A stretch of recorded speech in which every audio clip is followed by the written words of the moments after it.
This podcast is a production of Unfiltered Studios. If you would like to know more about joining Unfiltered Studios, please visit our website at unfpod.com for more information.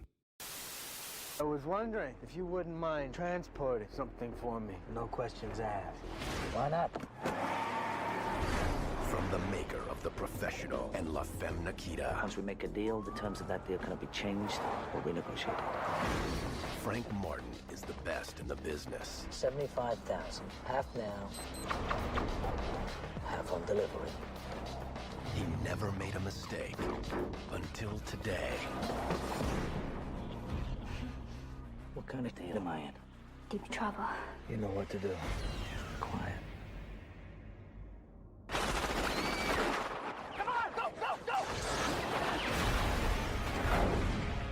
Why'd you try to kill me? You broke the rules. You opened the package.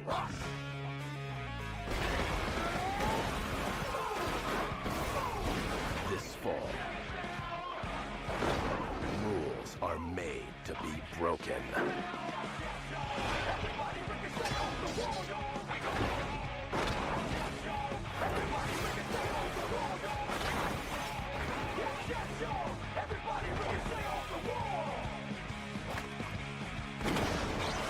The Transporter.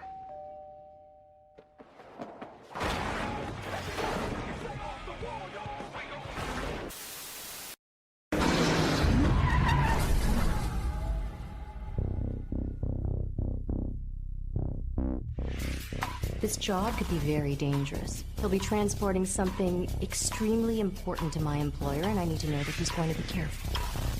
You've never met anyone so careful. And if something goes wrong? Are you the transporter? You must be the chauffeur. Excuse me, miss. 1 second. I'm on a schedule here.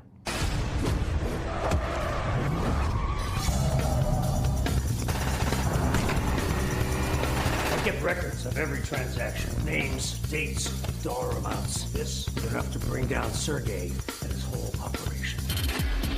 I'm just gonna be a minute. What do you think we Germans are known for in these days? I mean, beside the obvious. Hitler and wearing socks with our sandals. Reliability. Hello, Inspector Tacoma. There was an incident in a parking garage. Sounds fascinating. Can I help you?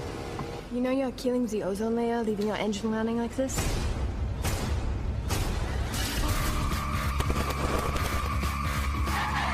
What's your name? No names. That's one of your rules? Number 2. What's for number 1? Never change the deal. You're questioning the quality of my choice in men. And quantity. You're jealous. I'm not jealous. I'm concerned. Tell me, young lady, possibly a bit too young. Inside the capsule are a few drops of a deadly toxin. These aren't just small-time Russian mobsters or something we're talking about. This is a global organization. I'm not afraid. Well, you should be.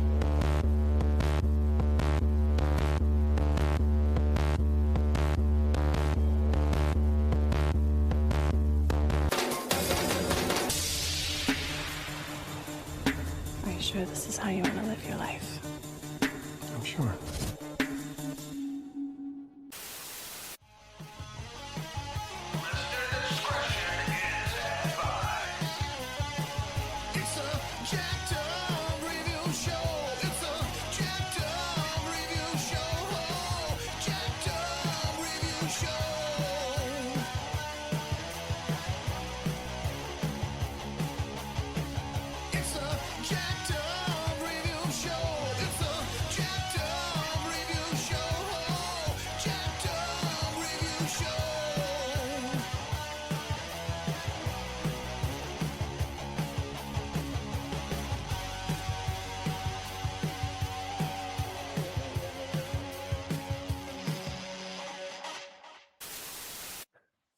Yeah, I mean, I go back to Statham in the Transporter movies, and you know, There you go. And then, Frank Martin. and yeah, I guess at the time, people saying, "Oh yeah, he's kind of one note, he's kind of slightly wooden." But it's like, I mean, he's got better. But even in the Transporter movies, I mean, I love the Transporter movies. I don't think everybody does, but yeah, it was a love-hate relationship for me. Like, but part one was just at its best. Like, it's like, whoa, you got this guy. He's got this certain set of rules. I think I appreciate it even more just because I had cousins who loved all kinds of action heist movies, and since they loved Statham from watching all the Guy Ritchie films and Italian Job, they're like, well, yeah, but it's interesting. Like, this came out at the same time as Bourne Identity. Is like he's got a few rules, and then he broke his unwritten rules, which is don't look inside the package. Just transporting someone, I think he had a few other rules too. Like, I'm not going to traffic anybody. I'm just transporting people, and it happened to be a mail order bride who kind of likes me. I kind of like her, and so I liked it. It was a rendition on Luc Besson's whole Leon the Professional thing. Unlikely people who like each other. Fifth Element is like, yeah, and I wasn't surprised that to combat all the James Bond and Jason Bourne movies, they made all the sequels, and I didn't care for them. But I'm like, there was a decent TV show I think you would like. I don't know if you saw it. There was a Transporter TV show. Oh right, cool. Oh no, we'll have to check that out. Yeah, no, it was one of those. Much like Taken, I think the show was way better than even the movies, but it didn't get any attention because by that time people were tuning out, and I'm like, I just found it interesting how they took the star of Prison Break, Chris Vance, and did another take on the concept, and I'm like, then they did a prequel / reimagining, which I don't recommend at all. But yeah, first one I think still holds up well just because it gave everyone what they wanted, and then it still twisted it a bit, and it was funny how much like Besson's Taken movies, like the States got a PG-13 version of it where they digitally, removed the blood and some profanities. Right. And then they re-edited it. So if you wanted the uncut version that everyone got in France and Europe, you had to get the unrated version. But yeah, I don't know how many versions we got in the UK. I think you guys got a full-blown uncut. I think that the cinema one was cut slightly because of the I think there's torture with electricity at some point. It was that, and don't get me wrong, you guys are better at sponsoring human rights versus us. We're monsters, but it was also just the people he has to deal with, like in the first botched car ride. You know, they shoot one of their drivers, and that can be a little intense. And it was interesting how on the show they revealed that he was abandoned as a child, and then he enlisted in the British Army and transferred to Special Air Service. So that was a whole wild reworking. Right, that's quite a good plot development actually, because it kind of, I mean, if you're in a Special Air Service, that because in the movie, I've been to Lebanon and Syria. Yeah, so, I mean, it gives him carte blanche to sort of kill people in various ways as well. It's like guys in the SAS, he can like probably kill you with his eyelids. So, but I love it. The deal is made. It is final.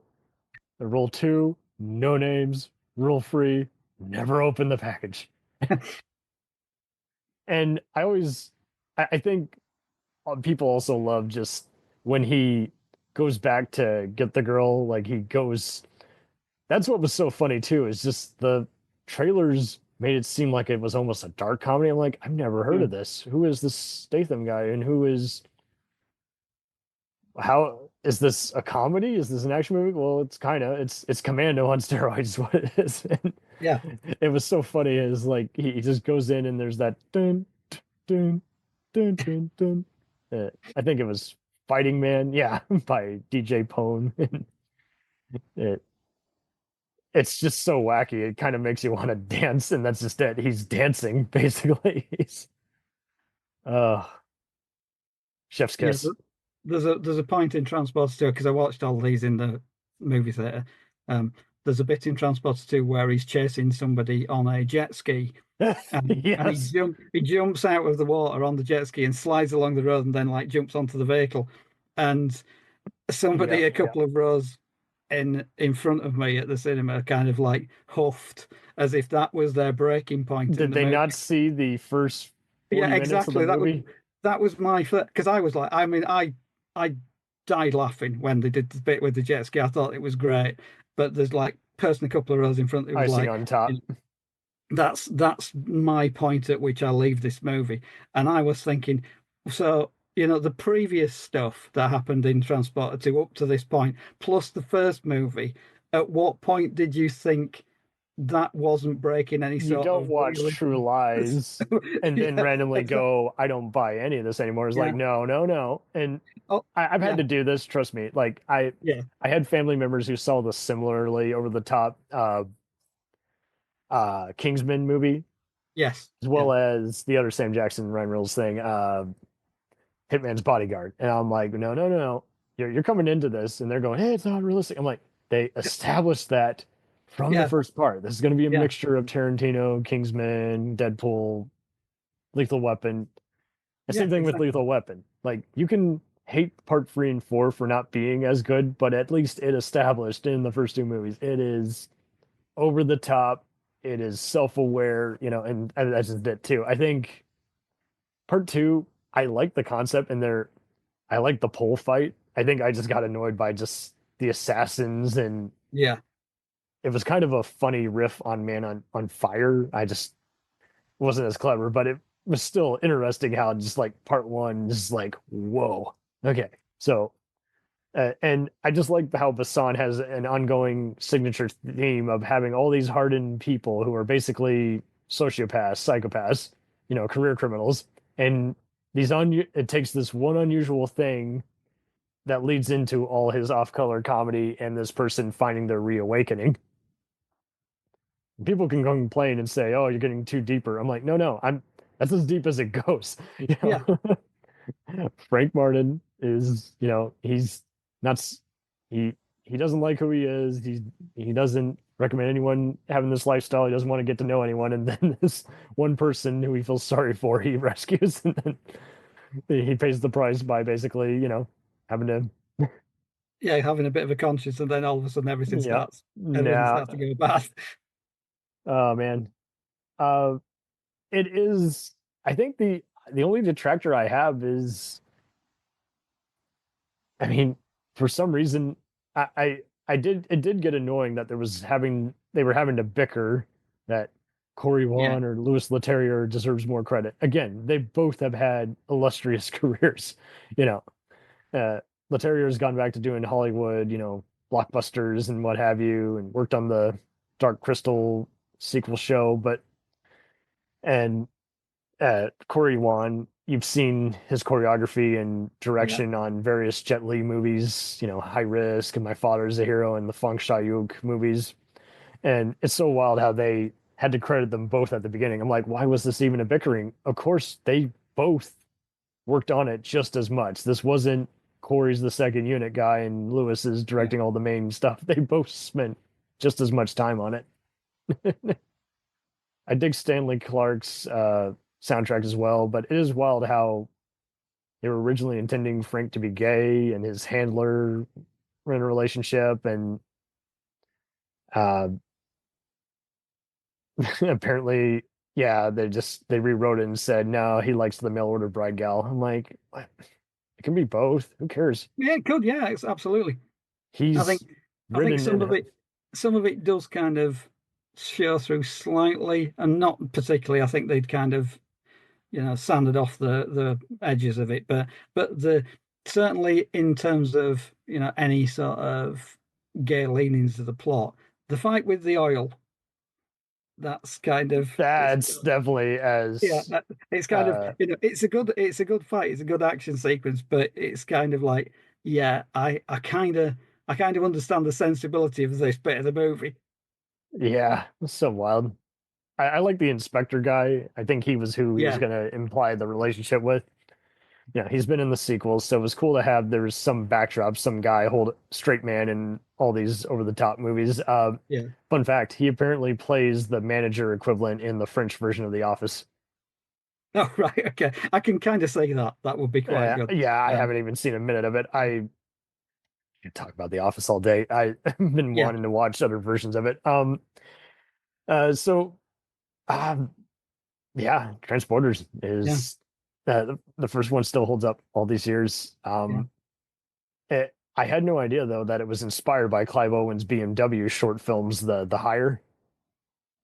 Oh, right. Okay. I covered that on the show, and I always thought when watching that, I'm like, this feels similar to all these other James Bond and Transporter. It's like it came out around the same time, and it just kind of beat it. We'll return after these messages. Hey, it's Brent Pope, the host of Breakfast with Brent Pope. You've seen me on some of your favorite TV shows saying things like, "Give it up, Jimmy. You got to sink this putt to win." On Breakfast with Brent Pope, I sit down with guests from the entertainment world, and we do it all over breakfast. Or should I say Brentfast? Every week on Brentfast, you get inside Hollywood info and tips, great breakfast recs and foodie debates. Most of all, you get the most delightful 30 minutes of your week. So dig in. It's Brentfast time. Listen at Brentfast.com, Apple Podcasts, or wherever fine podcasts are found. Do you ever find yourself thinking about who would win in a fight between Goku and Superman?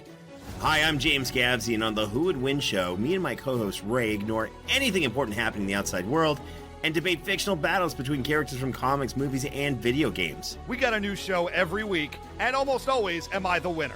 Yeah, not true, Ray. In the past, we've discussed such matches as Captain America versus Darth Vader, Solid Snake versus the Iron Giant, classic matchups like RoboCop versus Terminator, and even the Muppets versus Sesame Street. That one was crazy. So if you're a fan of geek culture and love a spirited debate, check out the Who Would Win show wherever you get your podcasts, or check us out at whowouldwinshow.com.